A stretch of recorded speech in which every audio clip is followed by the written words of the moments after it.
Hey, y'all. Today, a friend of the show. You guys have heard him quite a few times. His name, Jovan Alford from Philadelphia. You'll be able to tell from the accent because he definitely got the Philly accent more so than me, who has not lived there in many, many years. But Jovan, tell the people about yourself.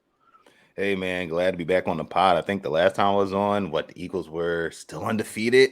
They were still undefeated. Now they're not, but that's okay. Yeah, glad to be back on the show.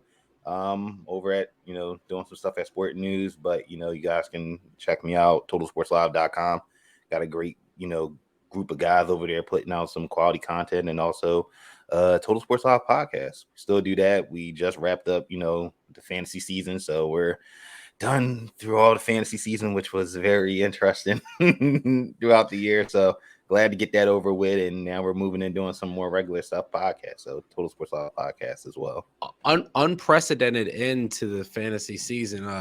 Ended on a really morbid note, but Yeah. I guess off the top here, timestamping this, it is Thursday, and it seems that Damar Hamlin is making a solid recovery. He's not only alive but up and holding hands with family and on his way home and all that. So it's fantastic. I mean, I'm really, let's get that, straight right off the top, because that was something I never thought I thought I would see. I've always said I thought I would see somebody die on the field when people doing this hopping over people thing, but the hit that he took, it just caused a situation where he had there's a medical term for it, but it's just your heart gets hit at the right moment. Right, it's not the force of the it's not the force. It's just that it was just the wrong time for your heart to have taken that kind of trauma. So amazing that he is back, and that's great. But yeah, for real. No, for real. You right about that. Like like you said, just that situation and how it all played out, shout out, to the medical staffs, people that on the team and in the, stadium for reacting fast. Cause when something like that happens, you have to react fast. There's no let's wait. This is it's go time, right? You got to save somebody's, life. And then, like you said, to see the players' reaction at the same time, like they're watching, their brother, coworker, friend, his family, his mom's in the stands. Like it's just a scary moment, and you don't know, right? You didn't know hours after the fact or day after the fact, like, oh my God, like what's going on, like what's happening, like is he going to be okay? And like you said, recording this on Thursday, and we've gotten a lot more positive news about him and his well-being, which is tremendous. And you just hope that he that his road to recovery is good, and that he'll continue to he'll be out of the hospital soon, and keep uplifting him and his family in prayers, and continuing to do the same thing for T. Higgins, because we all know he didn't want to just probably what he was going through with just that situation. So a lot of people infected, involved, and like you said, him getting better, I think that was the most positive news to hear as we wrap up the week. Absolutely. And now that we're out of the woods, I feel comfortable saying this, but I'm really glad that that however it happened, because there's some controversy still, the dust hasn't exactly settled on how it happened, whatever. It happened that did not continue playing football. Right. I am so glad they did not continue playing the game, and then they had to come back on air and say that the guy had passed away. That would have been before the playoffs. That would have been horrific. That would have been horrific. Like, you want to talk about the NFL looking bad? They would have looked just. You talk about PR, just everything involved would have just been horrific. So, like you said, they did the right thing. You wish they had postponed it, called it a little bit sooner, but they did the right thing, and they have continued to do the right thing even days after the fact, before even making a decision on what to do with just that game, and in particular just the rest of the regular season. It would have been right before the playoffs. You would have had people boycotting and all that. Like it would have been so however they got to the right answer was gotten. So So let's get into some Philly sports here. We got the Sixers. Sixers are balling. Is it off the top? Right? How you feeling? Here they come. I mean, what they're only like 2-3 games out of first place, so That's they're right. they're Two and a they're they're half. they're, they're getting there. They're playing better. They survived the periods without James Harden and Maxey, and they showed their mettle a little bit. Doc showed that he can coach a little bit, even though the jury is still out on him. He's got to get out the second round before we can start giving him praise.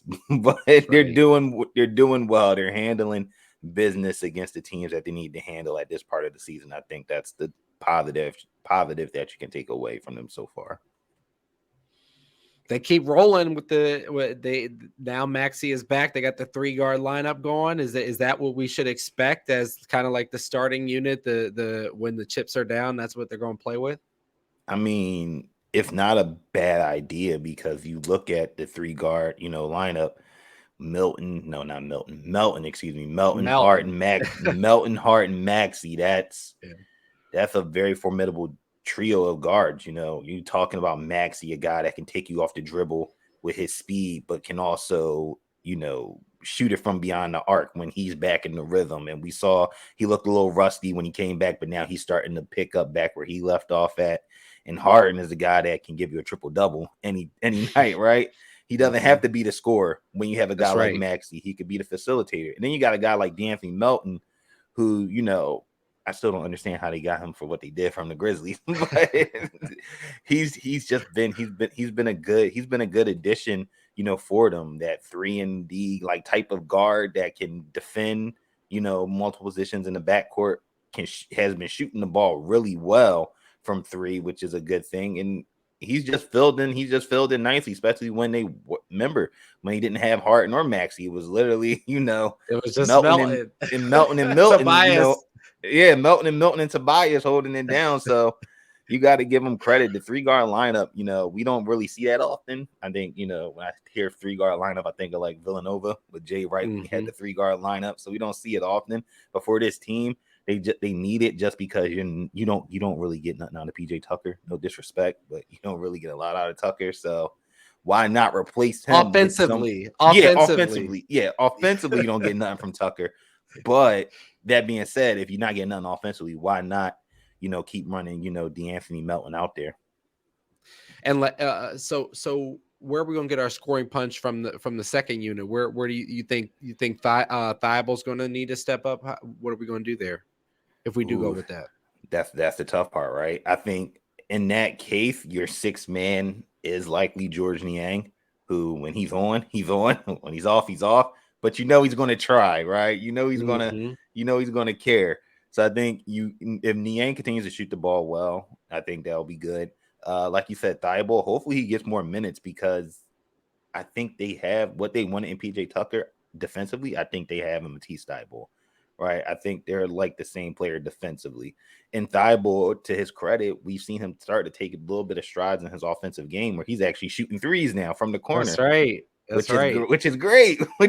We needed to see that, and we've been asking for that, since he just came shoot out it. of Washington. Right? There's no harm in shooting it. If it misses, it misses. But hey, once you start shooting it and making it, now it forces the defense to change up. Now it's like, oh, we can't sag off of Thibault. We have to now do something. So if those two guys play well, Montrezl Harrell, he'll have his good games, he'll have his bad games, but he's been solid. So you have him that solid 3, and then the rest is like Korkmaz, Milton. Those guys again, they're in the same situation.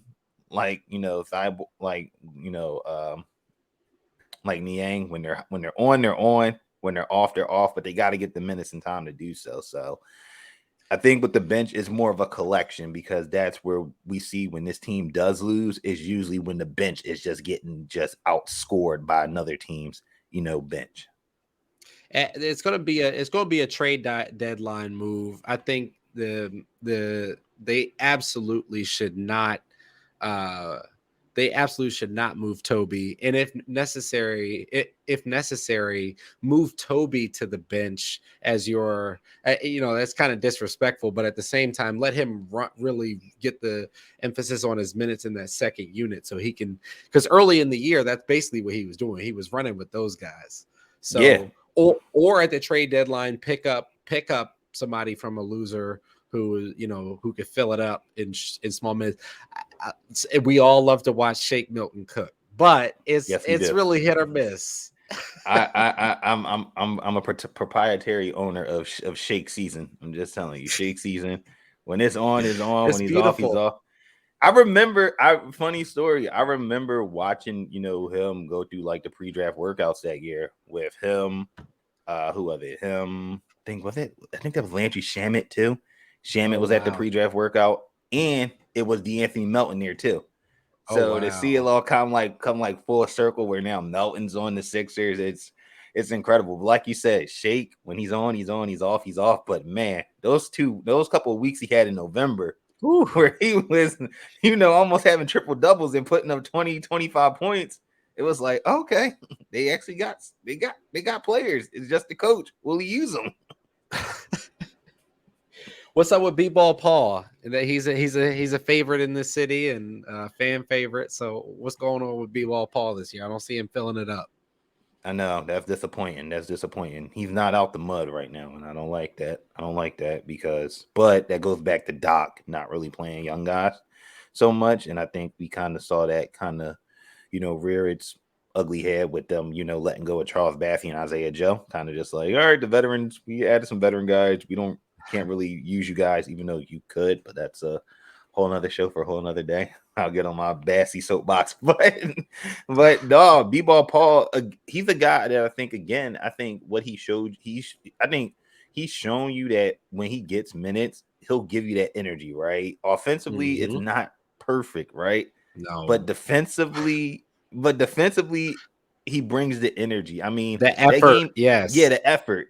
That and you need those type of players, right? You need those type of guys that's just gonna, call me off the bench and I'm just gonna go hard for like 15, 20 minutes. Like I might not make a shot, but I'm gonna give you all effort. And that's what Mm-hmm. the Sixers are gonna need. I mean, we saw it in that Brooklyn game, back in November where they were really without their stars. He really played and came up huge with just energy. And even in the playoffs, when Doc put him in that awkward situation of like, all right, we're going to play you more minutes in the playoffs, he gave you energy and max effort. So I think there's going to be a time in this season where Montrezl Harrell's just not going to have a night, and he's going to have to call on B-ball Paul to, give them that energy, give them that extra juice, even if it's not offensively, just getting boards, just getting blocks, just making life tough for the opposing, Use the forward. fouls. The Yeah, problem is getting in foul trouble. There's moments in the game where you got to rough somebody up. You got to enforce. If we're getting bullied on a night, B-ball Paul, get in the game.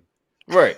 Foul somebody, who you might be lucky and foul the Put your dude. body on somebody. Right. You might be lucky that the guy that you fouled like a 45% free throw shooter. So like you're like stopping possession and not getting other team points. So I think I'm agree with you. I think we gotta see a little bit more B-ball Paul. We got to. Absolutely. Absolutely. Is Trez back though? You brought up Trez.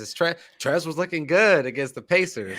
Yeah, Trez. He turned back the clock, looking like sixth man of the year to Montrezl Harrell. But I don't know, man. The Sixers and backup big men, they always have these moments when they're really good, like Dwight Howard, Andre Drummond. Even though I can't really say that because Drummond was only here half a season, but Mm-hmm. they always get. What I do appreciate, they do get high quality, big men that know their role and they do it well. Outside of DeAndre Jordan and Paul Millsap, but they do it well for the most part. And Harold, you hope he's back because again, that will help, especially when nights when they do not have Joel Embiid. You don't have Embiid, that's a lot of points, that's a lot of rebounds missing. That Somebody has to is. pick up that. And if the way that Harold came in and picked it up, I think they're going to need more of that, going forward because it's an 82 game season. We're halfway through almost. You about to get into the stretch here. You're going to need everybody to, to do their best.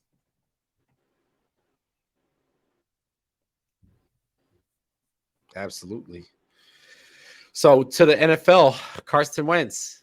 He got started last week. In his first 6 throws, he threw 2 picks, 2 completions, and 2 incompletions. Uh, is he done in the NFL? Uh, uh, it Is he done as a starter? Yes, I think he is done as a starter. I don't see him as a starter in this league anymore, just because he has now had multiple opportunities outside of Philly and hasn't been able to get it done. In Indy, it kind of just fell apart at the seams at the end when they just couldn't get into the playoffs. And then this year, he gets injured, but then again, the backup comes in and Heineke, and the team has life. The team has spark, and he doesn't do that. Then he comes back. Don't know how Ron Rivera did this. He comes back, put him in a situation where they got to win to get in or keep their hopes alive. He comes in and throws 3 And you get interceptions. eliminated? How Right. stupid was that? It makes no sense. If anything, you go back to that. If anything, you go back to the guy that got you to this point, that put you in this position. Like, and that's one thing I will say about Heineke. He's not a prolific quarterback. He's a game manager, but he's a gamer, right? He's going. That's right. He's going to make plays. Carson Wentz, I don't have the same type of feeling like he's going to make that play. Like, and that's crazy to say about Heineke. Like, Heineke's going to make the play and Wentz isn't.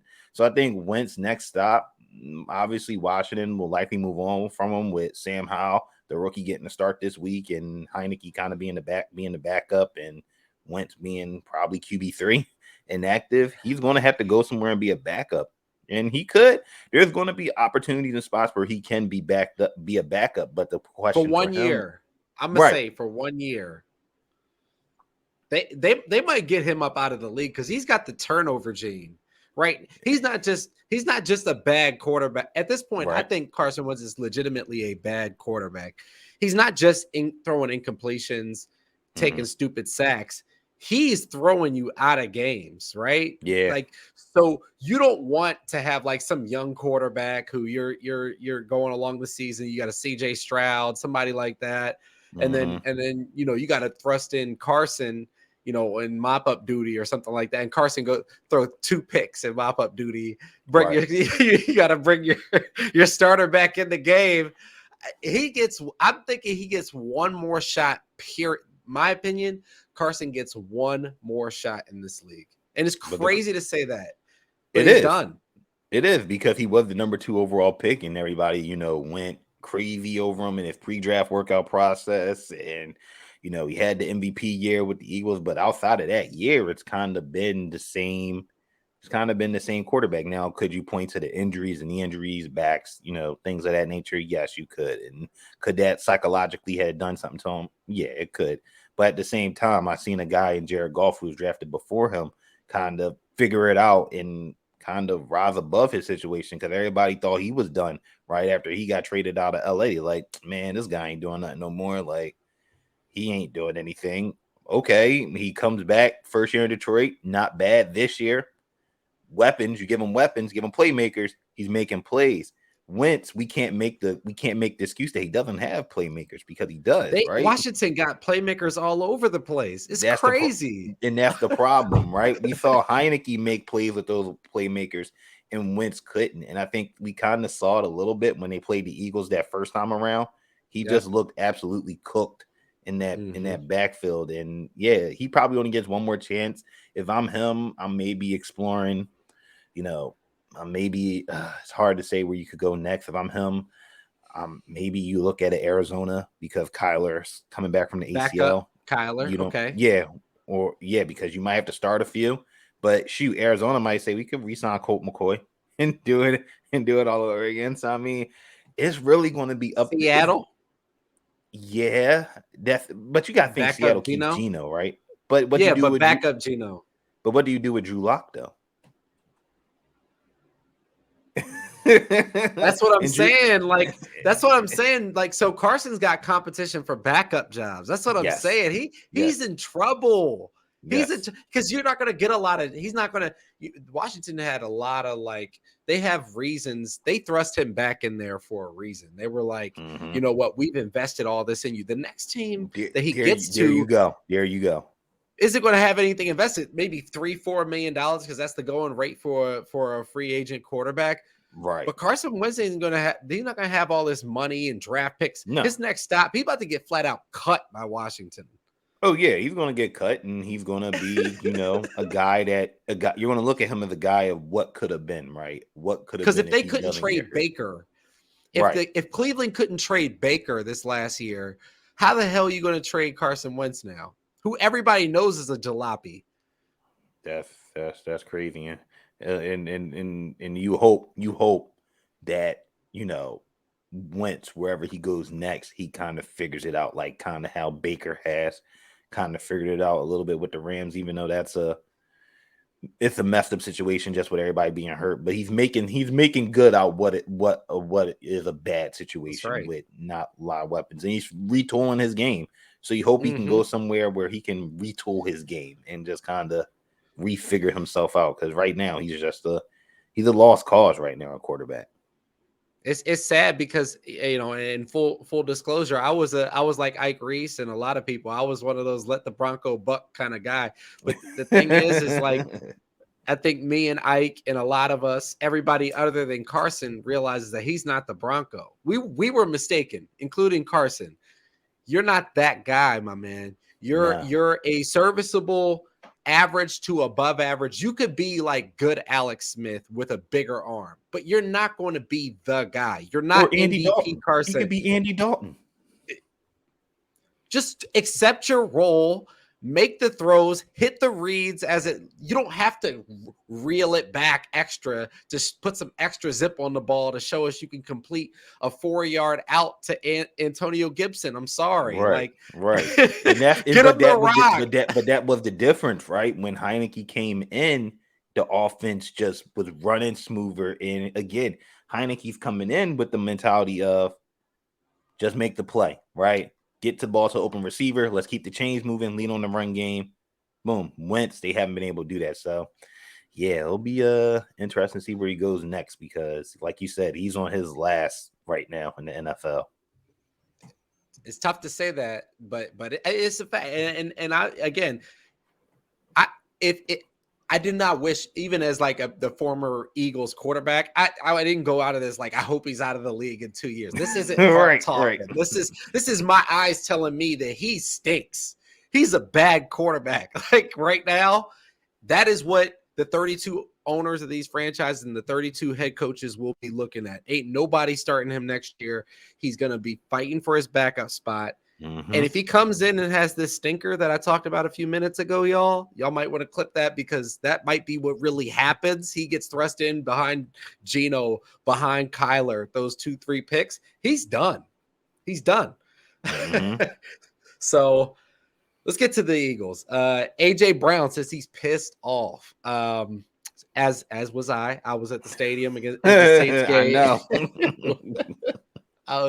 I have to travel to get there, like seriously, then through the traffic when I get there.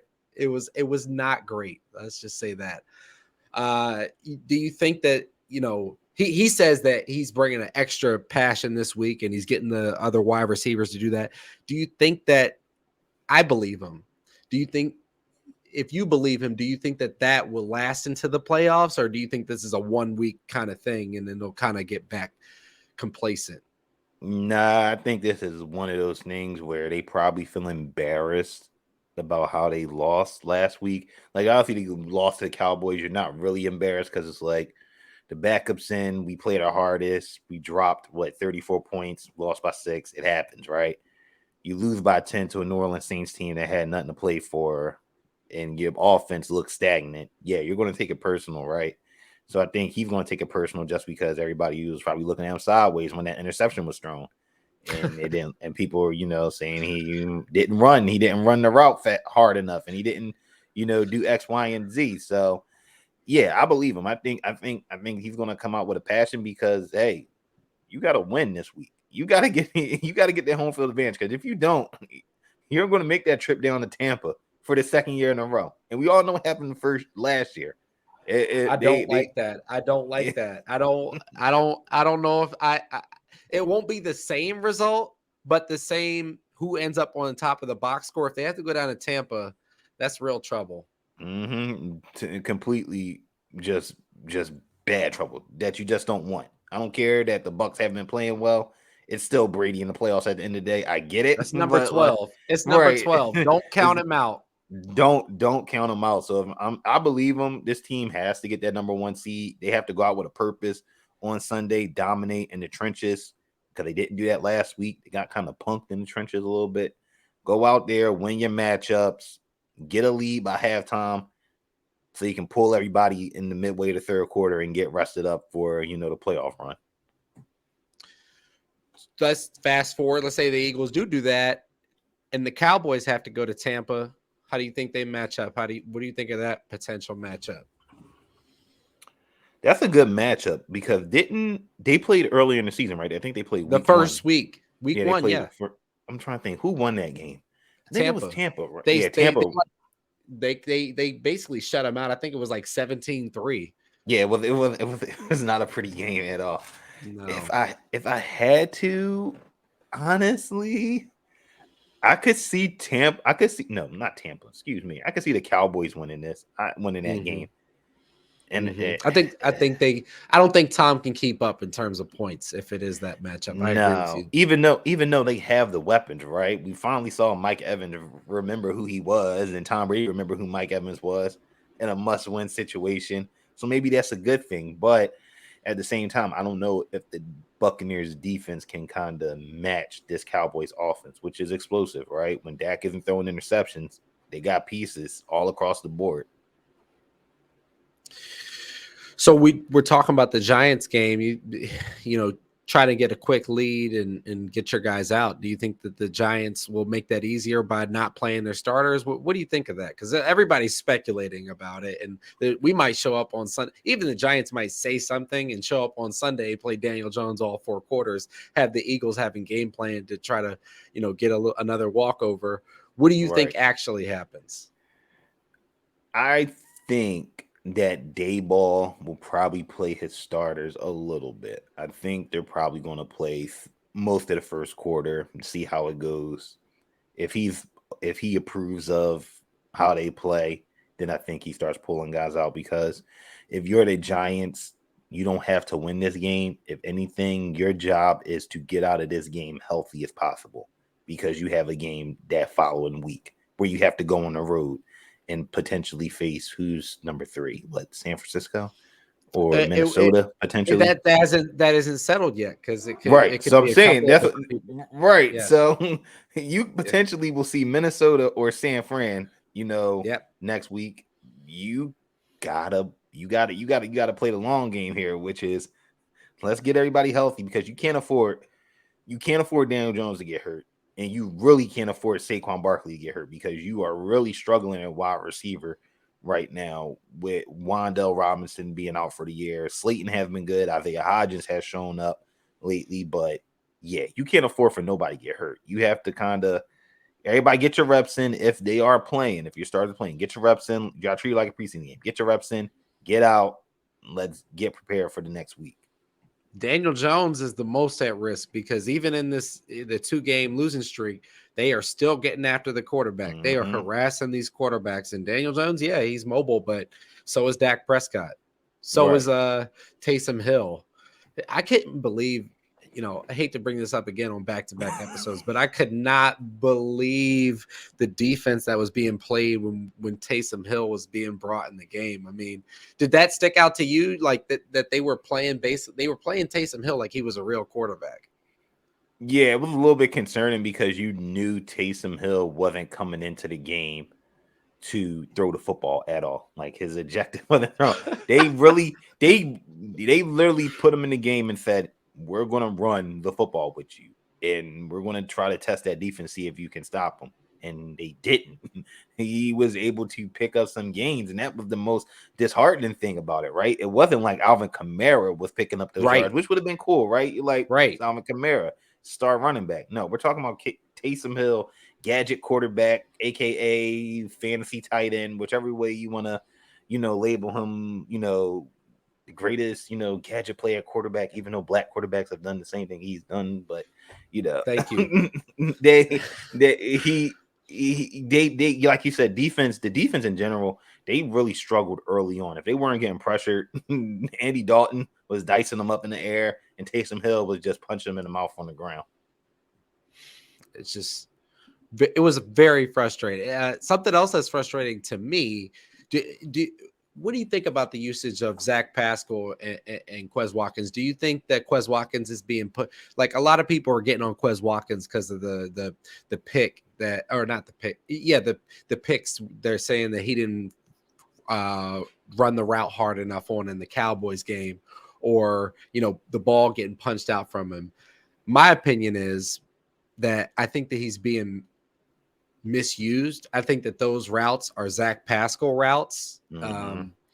And you use Quez Watkins more in the Deshaun Jackson role, the create separation role, not the go and send him over the middle. Correct. Correct. No, you are 100% right. You want Quez Watkins with his speed, like you said, to stretch the defense, to take the top off the defense. And we've seen him do it, right? His touchdown against the Vikings in week 2, he took the top off the defense. He can do it. He has the speed to.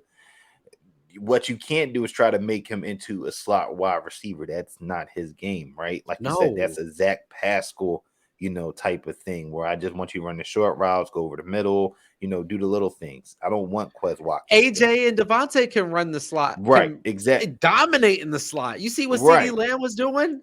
Right. So it doesn't matter if they're a better player. They can run routes in the slot. That their skill sets fit that.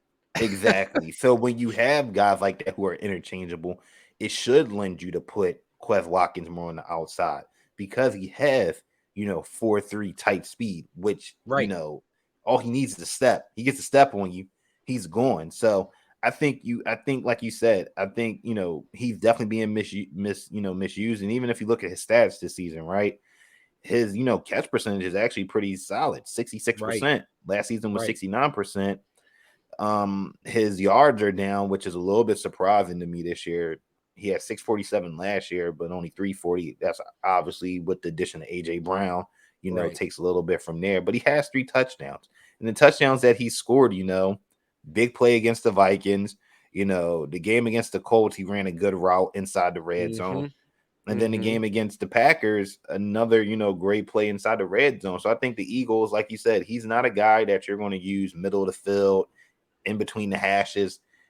I want to see Quez Watkins used on, jet sweeps, used to take the top off the defense, or use them inside the red zone. Not talking like in between like the 10, but we're talking about from the 20 out. Let him use that speed to get behind, the linebackers. You do that, it changes the whole complexity of the offense.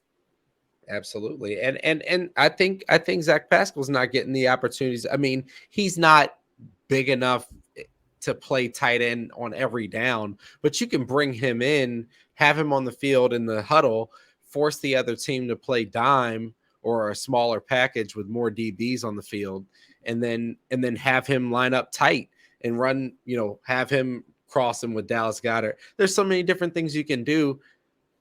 I mean, I know that there are people who get paid to do this, but I don't get paid to do this, and I think that they're doing it wrong. So let Quez Watkins create the separation and let the other guys who play in the slot. Quez Watkins, people have been getting on Quez Watkins. This is, if Quez, you listening, I got your back, because people have been slandering this man's name. Like, he's not a good player on this team. Like, oh, cut him. Like, no. And people forget Quez Watkins was a day 3 pick too. So anything you're getting out of this guy is an extra bonus, right? The fact that he's been on this team for 3 years as a day 3 pick, that's a bonus. You're actually getting production out of him. A lot of teams can't get production out of their day 3 wide receivers at all. So you're getting that.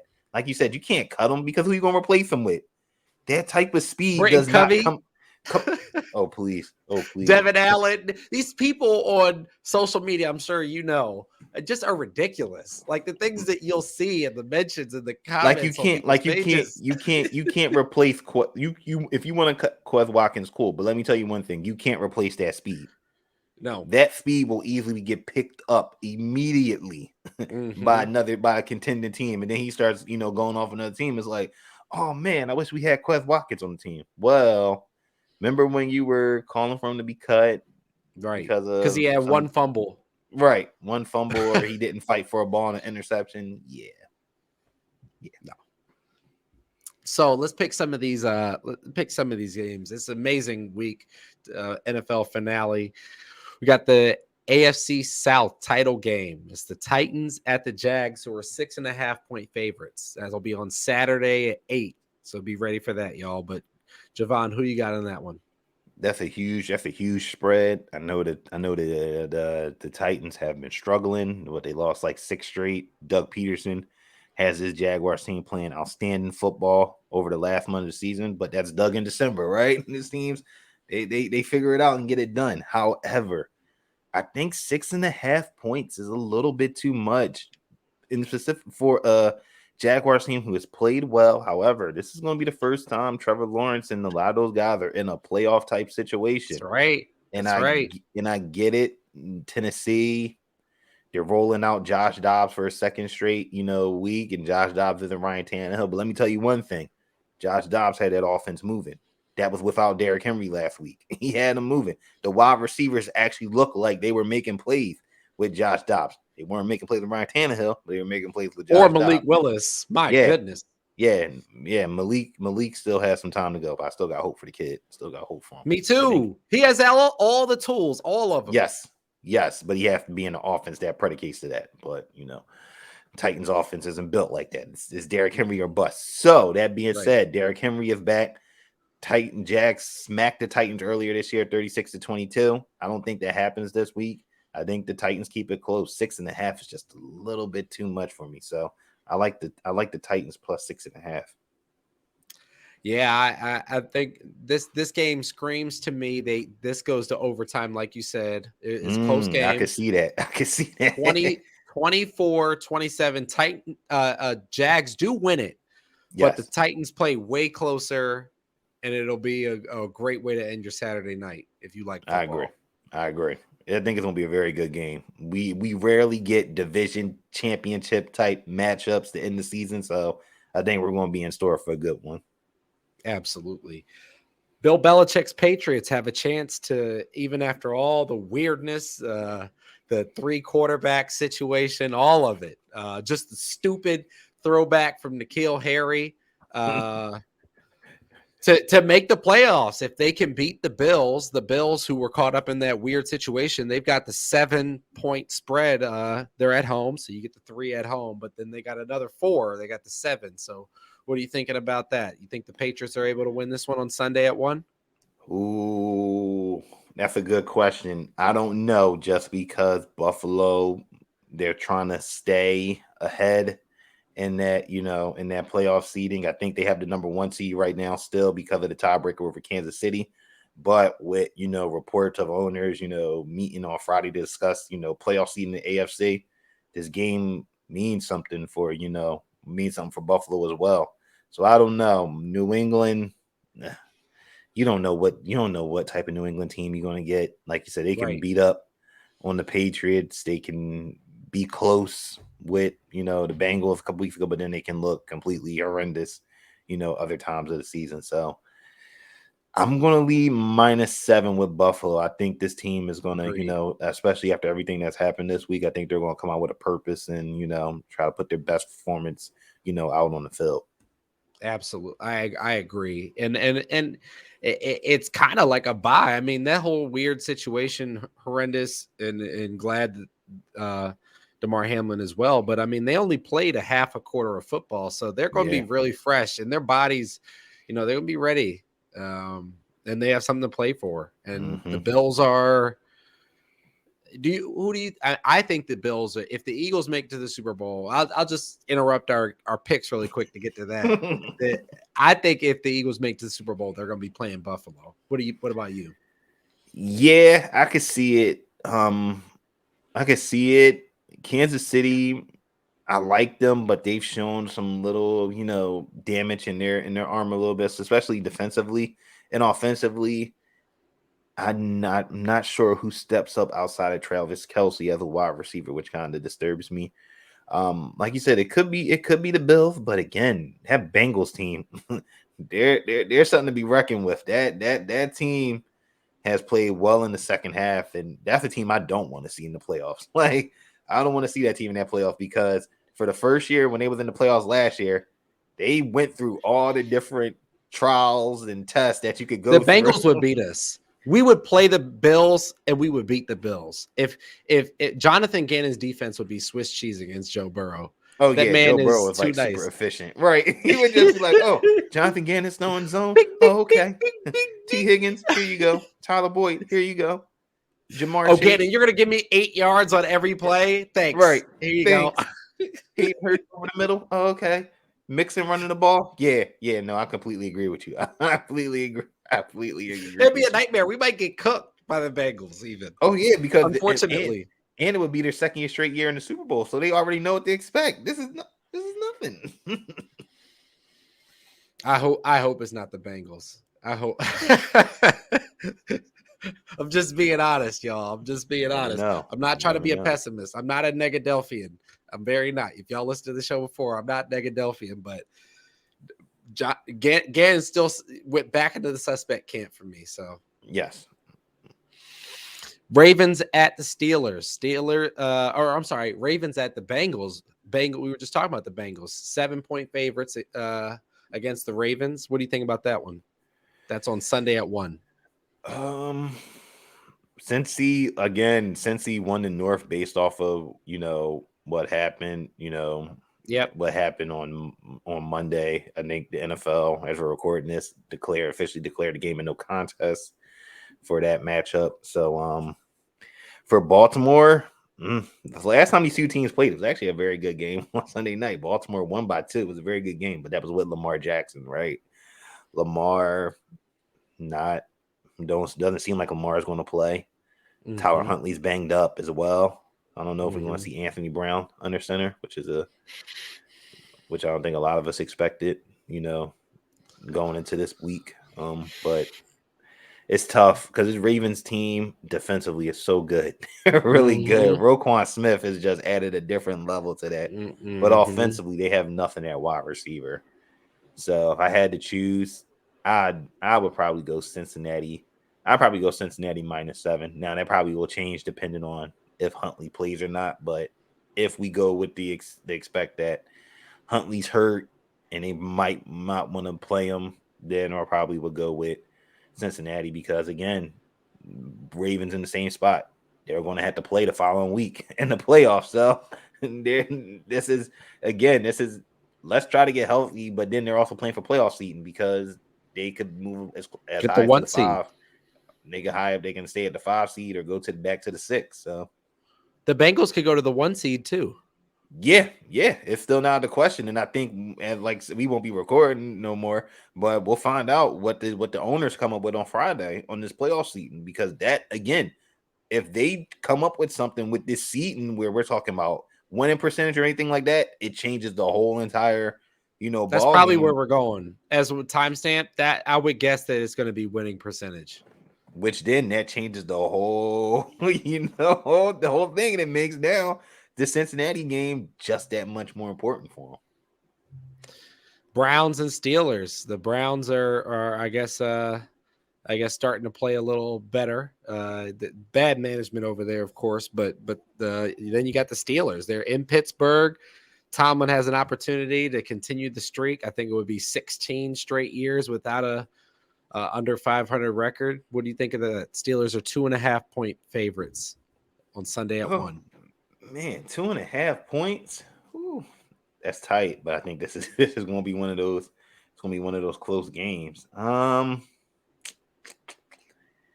If I had to choose, I'm gonna go with Tomlin. I can't go against consistency, right? He's been consistent, and he's been able to make something with a team like this that. They traded Chase Claypool. They ushered in a rookie quarterback who's shown glimpses he's being good, but also shown glimpses of being rookie, and they still been competitive. And that defense is still playing Steelers type ball. So they're going against a team that doesn't have nothing to play for. The Steelers have everything to play for. Obviously, they need a couple of things to shake their way. So I'm gonna take the Steelers in this one. Same. Lions and Packers. The Packers can stamp their ticket to the playoffs if they win this game. If the Lions win this game, then they can make the playoffs, but they need Seattle to lose. So what are you thinking about this one? This is going to be an interesting game because the NFL totally flubbed that part of the schedule up with Seattle playing before playing before Green Bay and Detroit. But I guess, hey, the Aaron Rodgers factor in Lambeau on Sunday night just makes it so much more incredible in game 272, right? But End the season with Aaron Rodgers in Lambeau. right. Hope they get the cold weather and the people. Oh yeah, ridiculous people with no shirts on. Oh yeah, they love it. They just love that ambiance that Lambeau at the end of the season, Aaron Rodgers, competing for a playoff spot for a team that probably shouldn't be there in the first place. But right. No, I think even if because I think Seattle beats the Rams, but I honestly don't know because they could go out there, the Rams could go out and win. But if in the case that Seattle wins and obviously the Lions don't have nothing to play for, I don't see this Dan Campbell team just like laying down. That's not their mantra, right? That team fights hard. They play hard for their head coach. And I think even with the way they played the season, I would think they want to end the season on a good note. Like, you know what, guys? The fact that we came far from where we was last year to this year to be even in the playoff discussion, the final week of the season, I think there's a lot of positives to take from that. And they beat them earlier in the season. Let's not forget, they beat them earlier in the season. So that being said, I'm gonna take the Lions in the points. I think 4.5. I think 4.5 is a little too much because this Packers defense, just like the Lions defense, both of these teams can't stop the run. And DeAndre Swift is starting to put it back together. I think this is gonna be a shootout. I can see that. I can see that. I got the Packers 45-41. Ooh. Listen, you know the TV will love that. Like, they'll be NBC, ESPN the next day. Aaron Rodgers wins in the shootout to send the Packers to the playoffs. The Lions can put up points, but they will give them up too. Give them up. I trust the Packers to get that one stop. In that kind of game, I trust the Packers to get that stop. They got the superstars out there. Yeah. Zadarius and Jair Alexander. Yep. So they'll make a play. Main event, of course, for the people, most of the people who like this show, is the Eagles. Giants are 14-point dogs in Philly at 425, which is people are going to lose their minds waiting the extra 3 hours and 25 minutes. But what are your thoughts, man? Hopefully they're not losing their minds because the Eagles somehow lost this game on Sunday. I'm just saying. Hopefully it isn't the case. But for me, I'm going to take, if I bet on teams' discretion, I don't bet on games that have nothing to do with the hometown teams. But if I did have a play in this game, I would take the Giants plus 14.